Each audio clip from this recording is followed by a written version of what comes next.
Oh, we're starting a live video again. Welcome everybody to this video. So, uh, we're talking about the new moon in Virgo. It's a very powerful, beautiful energy for a reset. And in a way, that term is a bit overused, but this is actually a reset. And the new moon is always a sort of reset, though this one is a potent one. So I've been trying to make this video a couple times, and I'm just going to flow with it this time, dive right in, and to mention first of all that I'm doing astrology readings. I just fixed up my website, so you can check that out, and my channeling course is going live in a month. I've got this, thank you. Yeah, I just hiccuped the last time, and the technology hiccuped the first time. So anyway, Virgo is this energy of the physical body, for one, the gut. Virgo is connected to healing. Virgo is connected to health and well-being and medicine. Virgo is connected to the energy of the earth and harvesting from the earth and reaping the benefits of natural medicine. So all of these can be themes right now. Virgo is also very analytical and structured. So wherever the moon and the sun land in your chart is a place where you might undergo a certain restructuring. And you want to look at your chart to see all of the houses. And for example, for me, it's in the 5th house, which is about creative expression, being visible, being artistic. And I restructured my website, and that was the big project for Virgo season. Though whatever, you might have that project already alive and it's coming to fruition with the new moon, and look at what that might be. Thank you. Welcome, Carmen, and thanks, Lauren, again. And so the opposition to the moon is in Pisces, and opposition to sun and moon. Neptune in Pisces. That's a long-term influence that's present with us until 2026. And in this influence, where there's so much in Virgo and very little in Pisces, it can be using that Piscean energy to fill in the gaps. So, for example, with this strong influence in Virgo, we may get too heady, and we might get too focused on the details, focused on something we might be trying to control. And with Neptune and Pisces, we're invited to balance that out by imagining greater possibilities. So, what else do we have going on with the Virgo sun and moon is a trine to, what is that, I believe? It's Saturn.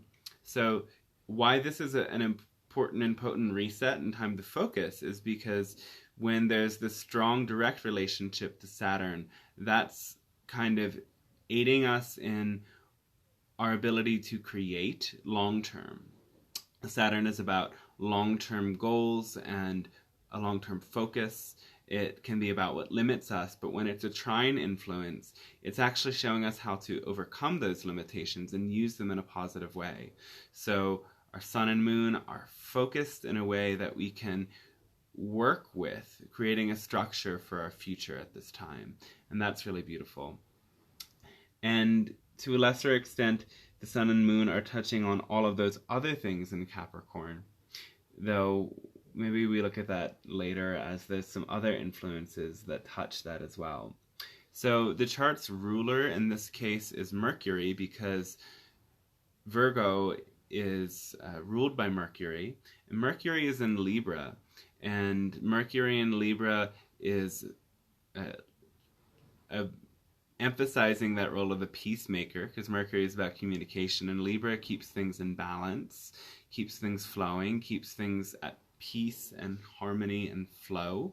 So there may be this energy within us that brings us to get out there and communicate and connect with others in harmonious ways. And the way that Mercury is playing out in the chart is an aspect to Capricorn. So Mercury is directly square to Jupiter, And if you want to look at all of this, you can again click on the image that takes you to the chart. It's the first link there. So Jupiter just went direct. Jupiter has been retrograde for some months now, and when it goes direct, it's like that energy comes back online. It can be kind of sudden. It happened sometime last week, forgetting the day exactly. So we're now expanding again, and expanding in this very Capricorn way, which is quite practical, maybe always wanting to start new projects related to financial flow and expansion, or business, or something of that nature. So Libra there, shadow of Libra can be bringing excesses. And really this square between Mercury and Jupiter is about making sure things are in balance, that our spending is in balance, that our output of energy is in balance, that our way of relating to others makes them feel as if it's an equal flow of energy, and that's in balance. And we may see that play out more at this time. So good time to question, is it all in balance? And what else is interesting to look at? So Mercury is sextile to Venus and Vesta, and Venus and Vesta are in Leo, so that's sort of a robust energy. Our Venus is about how we relate to love, to each other, our love, our abundance, and just the kind of the pleasures, softer sides of life. And in Leo, it's sort of robust, kind of seeking an outward expression. So Mercury can aid to that, seek to put ourselves out there more at this time. And it's a really powerful time, again, to start any project or initiate some change in your life. So it might involve putting yourself out there. Oh, thank you. My hair is amazing. Thank you, Ren. Yeah. That henna I put in months ago, like I hated it when it was so red, and now it's just kind of lightening up. So, but anyway, Venus is square to Uranus. So while there may be an ability to communicate what brings us love and abundance, there may be this sudden change to it. It's like our love life or our financial life might go through a sudden shock that brings us to see things in a new way in that area of our lives. And that's of course going to relate to where Taurus, where Uranus is, and Leo fall in your chart. Now looking at, so what else is another powerful, important influence in the moment is Mars in Aries. Mars is in its own sign of Aries, and that brings this sort of robust, moving forward kind of energy, but then it goes retrograde. So we're all through this big review of Mars energy. Mars retrograde began a couple days ago, and Mars in this chart is square to Saturn. So while we may, feel in the moment we're planting seeds that are helping us in our long term, there can be a feeling of restriction with Saturn in the moment that is like, okay, first of all, it's retrograde. They're both retrograde, so we're not moving forward. We're kind of stuck. It's hard to get what we want to create, though there is a way that we can use that energy to, in this moment, say, what is it that we can do now that's going to better our future and better our ability to move forward this year, as we're going to experience Saturn going direct soon. So again, Jupiter going back online, we may feel like a release and an ability to kind of expand in our growth personally and creatively, though Saturn going direct, it may feel as if there's another restriction being imposed upon us, and there may be a sort of return to sort of lockdown state. I hope not, but we're already seeing some of that happening more, and around the 29th of September, when Saturn goes direct again, there's a chance that some of those previous restrictions come back online. So be prepared to see what happens around those days. And in your personal life, perhaps you are asked to view some limitations again to better see how they can suit your personal growth process. What am I looking at next? So Pluto is also involved in some of these aspects. We were talking mostly about Saturn, though Pluto is there too. So not only is it about limiting restrictions, it's about our personal sense of power. What awakens that power within us? Are we feeling sort of we're giving our power away, or we're lacking that innate power within, or is it being brought out? And with the sun and moon trining it, it's like this is a moment to invite yourself to look at the ways that you relate to power, and it can be a moment where you really plant the seeds to step into your empowerment. And your power is also challenged by this Mars going retrograde in Aries thing. And when we can allow that to bring us to find the power within, rather than seeking our power from moving out, taking actions, realizing that our true power is more in how we hold ourselves, and hold ourselves as this pillar of light and stability. That energy is going to grow and blossom from us in really brilliant ways. The Mars energy is also with Black Moon Lilith, so there can be a sort of instinctual, deep, primal energy to how our will wants to assert itself now. And allow that to be there. Allow yourself to get really in touch with perhaps repressed sexual energy that can be represented by Black Moon Lilith and Aries. And use that energy for your own spiritual cultivation. Simply bring awareness to it. Sometimes we think if, we bring awareness to it, it's just going to explode and we'll lose control. But we need to bring our awareness to it in order to channel it in a healthy, positive way.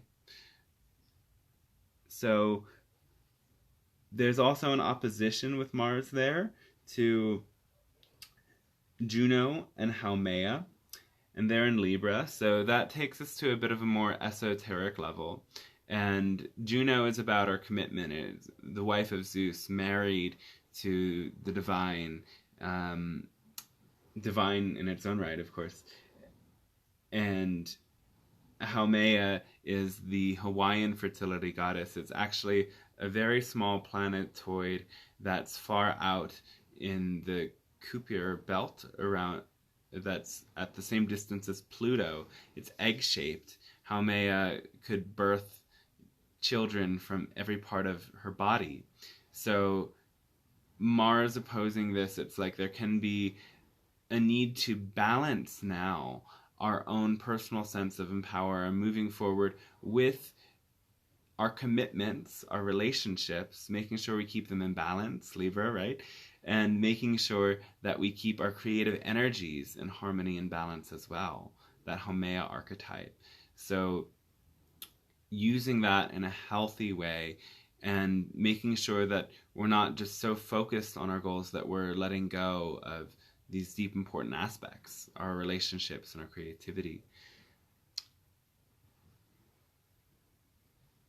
What's the holdup with raising mother's vibration? I'm guessing you're referring to the Earth Mother. And that's something that I was seeing when I was looking at this chart as well, is that, this energy in Virgo can kind of bring us to feel, what is happening with the world, because Virgo is the Earth Maiden, very connected to the Earth and the cycles. And, we're seeing now that we have disrupted the cycles of nature and we're not in alignment with that. And this is less astrological and more just, intuitive, and from what I'm seeing out there, it's like we have to kind of accept that the environment is changing, and the places we live are changing, and some places are not going to be hospitable in the future. And it's almost like we've gone too far, and some of these changes in our earth cycles are natural anyway. So it's this, balance between us accelerating a process that's already natural, and now we're seeing that, okay, we are causing this destruction, it's happening. But if we do it too much of a Virgo analysis of this, it's like there's nothing we can do, it's over. We have to open up to this, this opposition here in Pisces, an imaginative, spiritual, sensitive approach to it. So Virgo, focuses on the details. Pisces sees the big picture. What is the big picture reason for all of this environmental catastrophe? Is that we are disconnected from nature. We have to reestablish that sense that we're part of nature.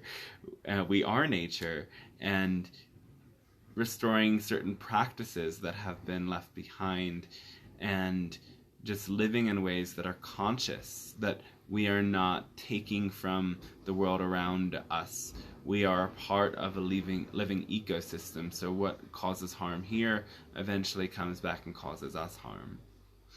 And I think that's very much alive with this energy now. Especially, I was seeing, right now the chart that I've linked to is the chart from where I'm at in Guatemala, but I took a look at another chart. If you view this chart from California, Moon and Sun are in the second house, which has to do with our possessions, our material holdings. So there can bring this sort of Virgo anxiety, trying to hold on to possessions in this moment for a lot of people in that area. So I'm just interesting seeing how that manifests. Though, okay, now we're getting more long term. If we look at this, right now, we've been in the influence of cultures that were birthed patriarchally, and this Jupiter, Pluto, Saturn in Capricorn energy is putting all the power and the focus on the structures and the governors and the leaders of the world. But now, when those energies move into Aquarius, the focus is in the power of the people. And so we've already tasted this a little bit when Saturn comes into Aquarius, the first degree. That's the start of George Floyd protests, Black Lives Matter getting this boost. And so that whole thing is going to amplify even more around the solstice, when there is these eclipses, and then Jupiter and Saturn move together into Aquarius. So this is like the last straw of the power being in the hands of those people over there.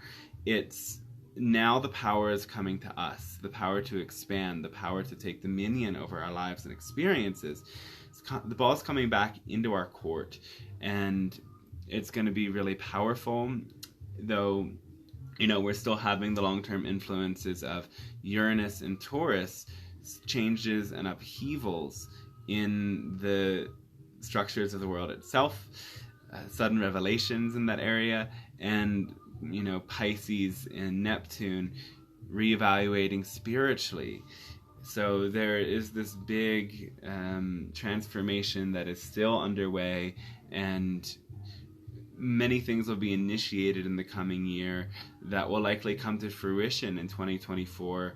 And as Pluto moves through Aquarius, it's like really bringing directly the power back to the people, and using our voices in empowered ways in this time now is setting the stage that we can really handle the energy of Pluto and Aquarius over the years.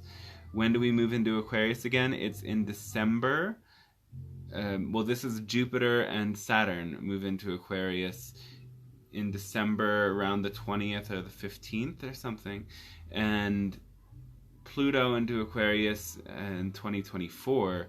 And when are we in the Aquarian age? Well, because ages are much bigger cycles. We are in the cusp process, and the cusp process lasts a long time. If the cycle itself is 2,160 some years, you can imagine the cusp is many years as well. And I see that this is the turning point. 2020 to 2024 is like the turning point into Aquarius in the larger scale sense. So yeah, getting back to the chart of the moment, wrapping that whole thing up.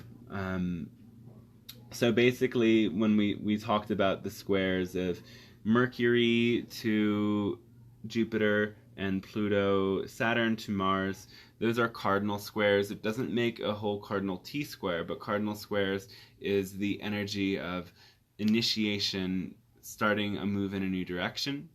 And we saw as well those squares up there, Venus to Uranus. And yeah, feel free to ask any questions at this point, and I'll talk about that. I'm just wrapping up the chart. You can ask questions about anything at all. Wrap up this chart in the moment, summarize it, and then move on to anything else.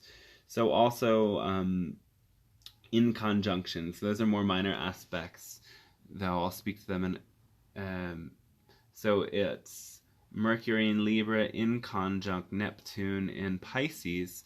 So this brings our mind to, again, analyze blind spots in this Piscean realm. So it's equally, looking at blind spots from mental realm to spiritual realm, because Mercury is that mental, logical sphere, and Pisces is, Neptune is that bigger, spiritual, expansive realm. Making sure that those two things add up. Finding the balance, Libra, right, and the expansive, all-encompassing nature of Pisces. And there's also an inconjunct from Sun, Moon to Mars. So that's adding to the energy of the Mars retrograde. We already kind of talked about that. So just kind of highlighting everything in the chart. It's kind of a relatively simple one this time. What to focus on in this energy? Create. It's kind of, it depends, of course, where Virgo is in your chart. Though what Virgo really is representing is grounding, planting seeds, bringing things into order. So something in your life is being restructured, and we are looking at, of course, always with Virgo, the balance between the practical focus on the details and the spiritual expansion into the oneness. So making sure we're looking at both sides of that. Planting seeds for the future. In what ways are you restructuring your life or purifying? Virgo can be restructuring, or it can be purification.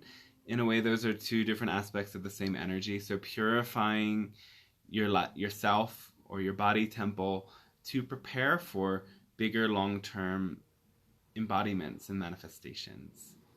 Anybody else have any questions here?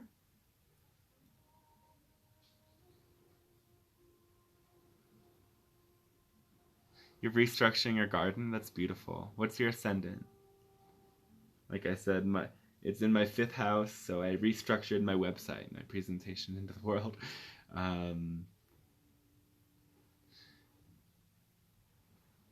Oh yeah, looking back at the chart, I see there's also this this mutable T-square energy, which doesn't get highlighted so much, but the North Node lands right in between the Virgo and Pisces energy in the chart.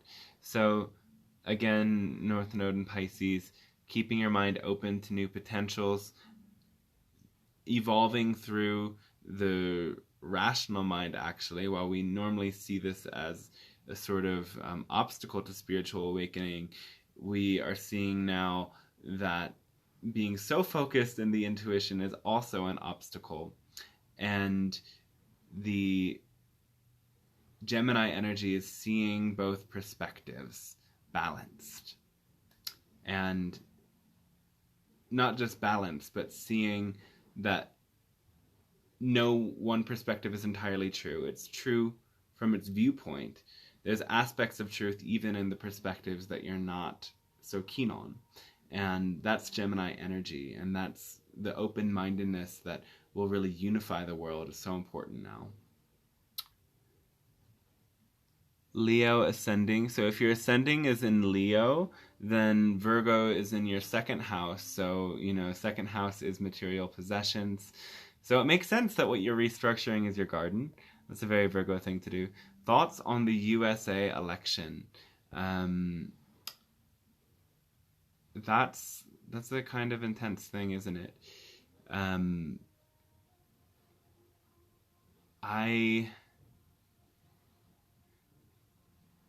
It's a lot it's a lot to talk about in an astrology video, in a way.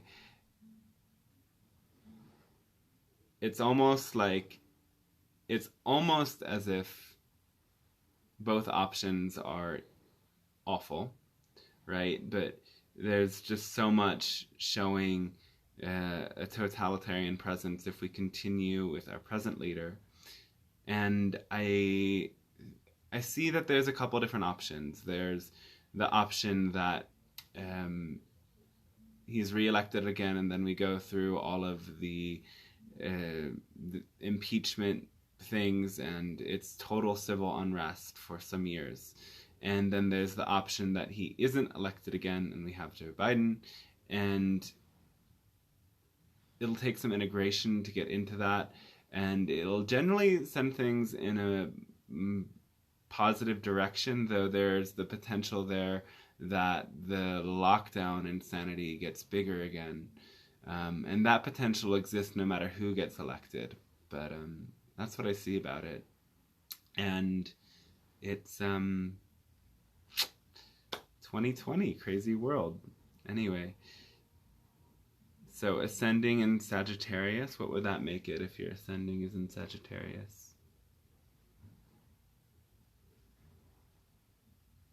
It's a lot for me to process.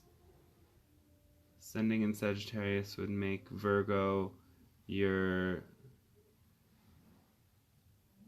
4th house. So that's like family and community house. Yep. Homework, community burned in the fire. Oh, everything's gone. That's what you mean. Yeah. Yeah, I'm sorry about that. It's fresh, time to start anew. And out of the ashes always grows so much more potential. Out of the ashes will always grow potential. And I think that's something we have to see in the world, because these fires are not just a US phenomena. It's like the Amazon's burning. Australia went through a wildfire season last year that was super intense. And probably we'll go through that again. So it's like we have to, learn then to work with what we've got and honor that grief process and reach out to Mother Earth and be like, what can we do? And when you align with the Earth energy, the Earth will give you a message of what you can do to help personally, because it's all totally different. Obviously, engaging in certain environmental sustainable practices is something anyone can do, but there's a unique way that we can all sort of be ambassadors for the Earth. Even if Trump gets elected, we can still get on a positive reality. Yes, there's no way that we can't get on a positive reality. My feeling is that it's going to be a more chaotic and painful experience of that if Trump gets reelected. Let's face it, both options are not really honest, innocent people. So in order to, create the change, especially with that Saturn, Jupiter, and Aquarius energy, we've got to really step up. So we're going to have to protest whoever becomes our leader, basically. We're going to have to stand for big changes, because the Democrat Party, just as the Republican Party, doesn't have the best interest of the people. They aren't Hitler level, which Trump is. So, who really knows? But it's going to be a lot harder to create the changes we need without with the continued presence of that dictator person. What about the UFO coming out New Jersey, Israel? Any thoughts? When do we start having more alien contact? The UFO was a blimp. I'm sorry, but I thought it could be when I saw it, and I, of course, hoped that it wasn't, but that was a Goodyear blimp. What about UFO contact coming out? Well, a lot of people aren't paying that close attention, but, we've had leaked things from the CIA and revealed things. There's, it just doesn't get attention, but people from all of these big mainstream organizations have said, we've had these contact experiences, we've seen this, it's documented. But mainstream media doesn't direct the attention there. So disclosure is happening, it's well underway, and it will continue. And more alien contact, when we accept alien contact as every day, if you accept channeling as a means of establishing that contact, it's already happening. So, I saw more ships and stuff years ago before I started channeling, because those sightings were just a way for me to learn to establish that contact. And once it became real for me, I didn't need those sightings so much anymore. And I'm hearing a lot of people seeing ships and stuff around the world. So it is happening, but you have to get into that vibration. So the alien contact, it's more about you and your energy than the energy that's outside of you. And if you align with that, you might see them. And this is a decade where we're going to see so much more of it. And the channeled beings from Pleiadians I work with to Bashar will say by 2030 we're going to have that gateway open, and we can really merge and meet our ET life beings. So it does depend on the energy that we put out and how much we align with that. Hello and welcome. So any last questions? I've kind of rambled on to many other things now, but it's all good.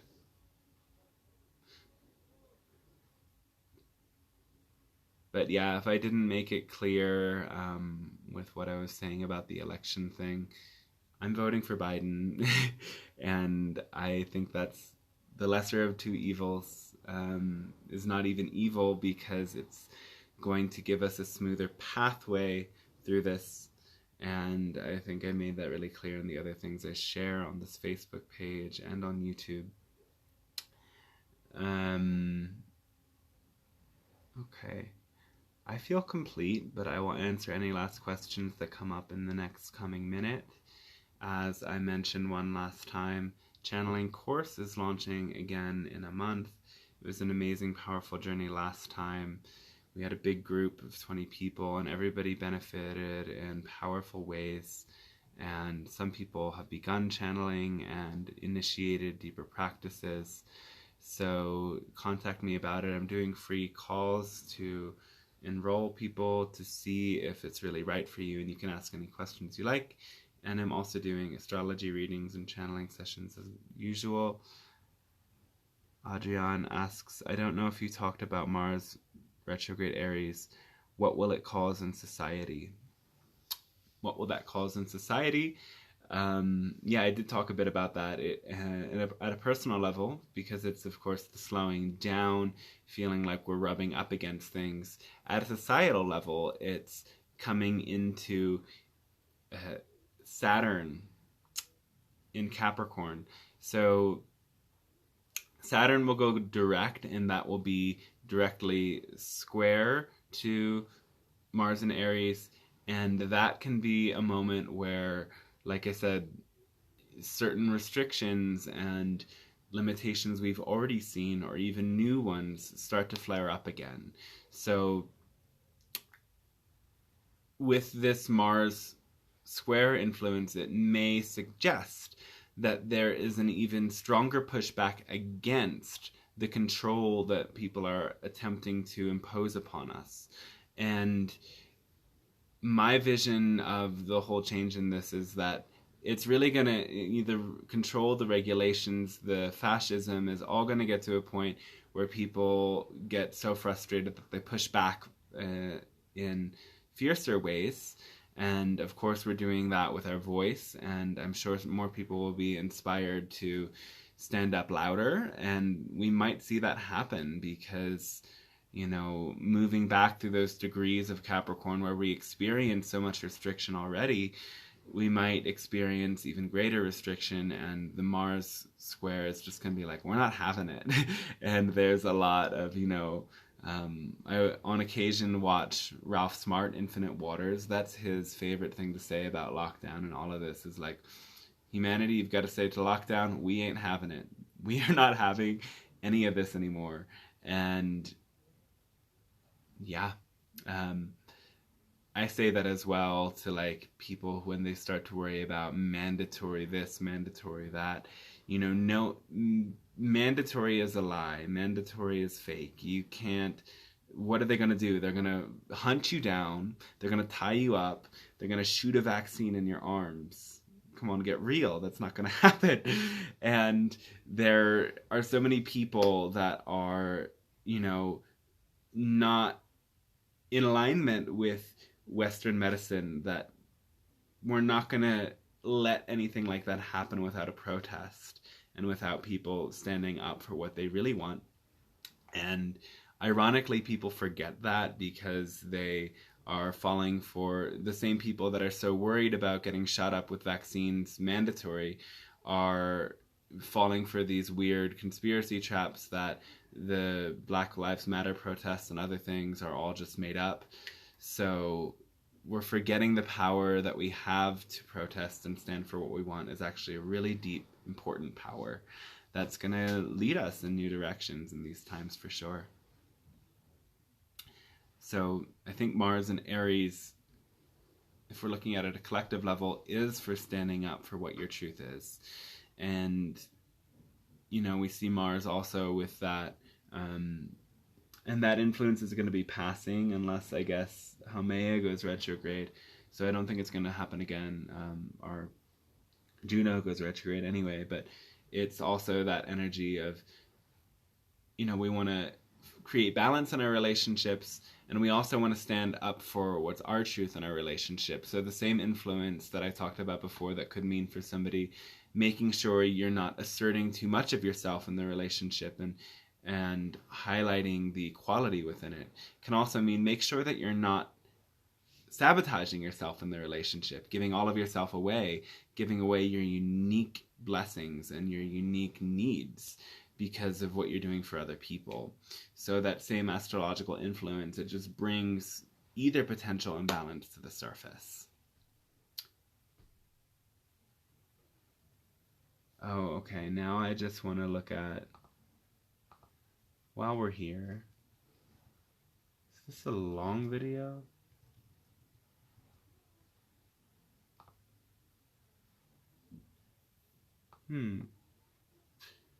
Mayan. I'm looking at the Mayan energies. What is the Mayan energy of this new moon? It's hard to say if I want to read it as today's energy or tomorrow's energy. I want to read it as tomorrow's energy.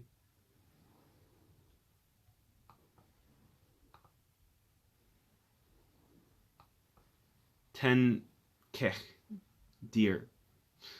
Deer is the energy of the four directions. It's about stability. It's about the intense fierceness of nature that also manifests as the gentleness of a deer. And it is a 10-day, which is about manifestation and organization somehow. And we have 10 fingers, and the Mayans say that if you do, there's 20 energies, 10 fingers. So if you put 10 in, the universe gives you back 20. If you give in as much energy as you can with your 10 fingers, you get 10 back to make 20.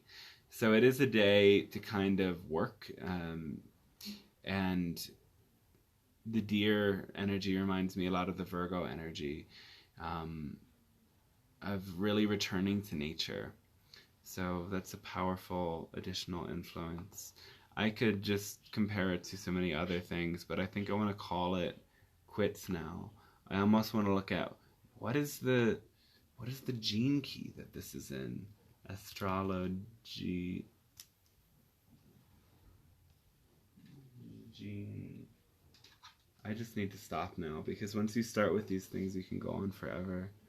What does this mean? Where's that connection? Where's this connection? Where's that one? Too many connections. Not enough connections. Just kidding. But where does this new moon land in terms of a gene key? So mutable. Gene key 6. Which is the gene key of peace. The shadow is conflict, and the gift is diplomacy. So that energy that is being birthed within us in this new moon is the ability to see both sides of a conflict, create a diplomatic solution that leads to peace. And when we talk about the gene key of conflict, it's like, in order to escape conflict, you have to recognize in some way you're addicted to it. Conflict, in a way, validates the existence of your ego. So in order to snap out of conflict, you have to step into a higher expression of yourself, where you see yourself as a part of the whole, and you don't have to fight so powerfully for what you believe in. You just have to stand in your truth and stand for what you really want to see in the world, without pushing against and making wrong others who don't agree. So perhaps part of the seeds we're planting also tie into that peace and our ability to let go of conflicts interpersonally and recognize that we are one and the same. Okay, that was a lot of talking. That was a lot of astrology and everything of that nature. Thank you so much for tuning in, and I hope you really enjoyed it. And I'm available for readings. The live stream of the Pleiadian Council channeling is Friday. So hop on board that, and hop on board the channeling course if you feel the call. Much love and blessings to all of you, and I appreciate you and appreciate that you've watched this, and I hope it serves you in many brilliant ways. So goodbye for now.